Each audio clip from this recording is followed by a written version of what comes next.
Bien-aimé dans le Seigneur, bonjour, bonsoir, ça dépend de là où tu me suis. Alors, une fois de plus, je viens encore auprès de toi pour te faire voyager dans mon univers céleste. Alléluia. Alors ce soir, j'aimerais te parler de l'intimité avec le Seigneur. Amen. C'est quoi l'intimité avec Dieu? L'intimité avec Dieu, j'aimerais d'abord te dire que ne dépend pas de tout le monde, ni de tes parents, ni de tes amis, ni de ton pasteur, ni de qui que ce soit, ni de toutes les personnes qui peuvent t'accompagner dans ta marche. L'intimité, c'est une vie singulière, spirituelle. J'aimerais te dire que lorsque tu rentres en intimité avec Dieu, c'est là que tu apprends à le connaître et à parler avec lui. L'intimité avec Dieu, c'est une décision que tu peux prendre juste avec Dieu, pas aucune autre personne. Je te donne un exemple simple. Tu sais, lorsque tu te retrouves dans la salle de bain, tu es en intimité. Il n'y a personne, il n'y a que toi. Ce qui est intime, c'est ce que personne d'autre ne peut voir. Ce qui est intime, c'est ce que personne d'autre ne peut y avoir de l'accès, sinon que toi. Amen. Alors, j'aimerais t'interpeller ce soir à être en intimité avec Dieu.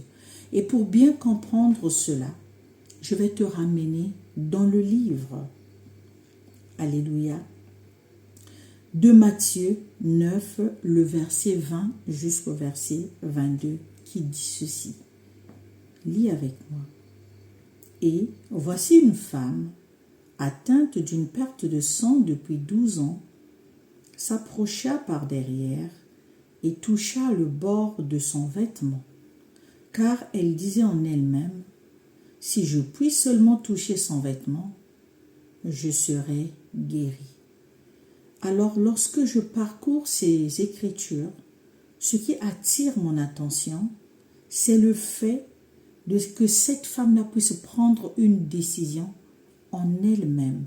Ça veut dire que c'est quelqu'un qui est rentré en elle, qui a sorti quelque chose d'autre qu'aucune personne ne peut entendre, en disant, si je puis toucher ses vêtements, je serai guérie.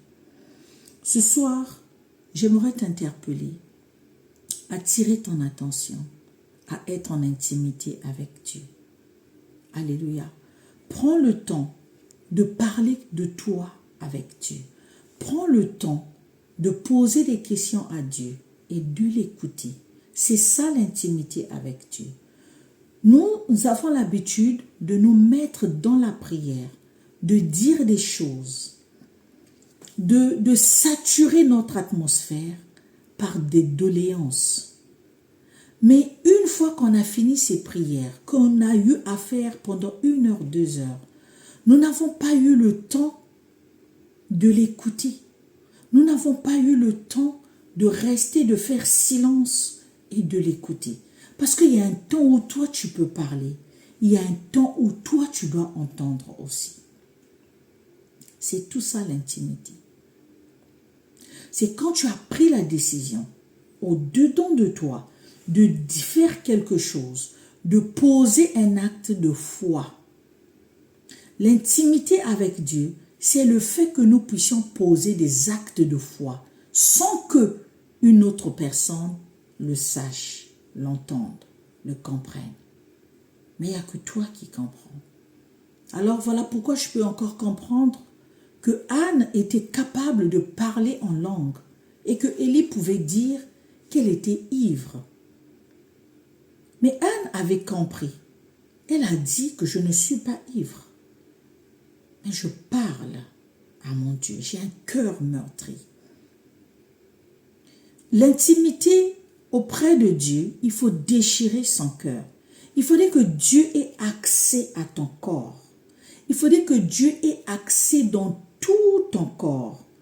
Il faudrait que Dieu ait cette opportunité-là de vouloir rentrer en toi, te comprendre, te lire et te dire des choses que tu dois mettre en pratique. Alors j'aimerais te dire que tu dises aussi toi, que si je puis toucher que son vêtement, sans que personne ne sache, que je passe par le derrière.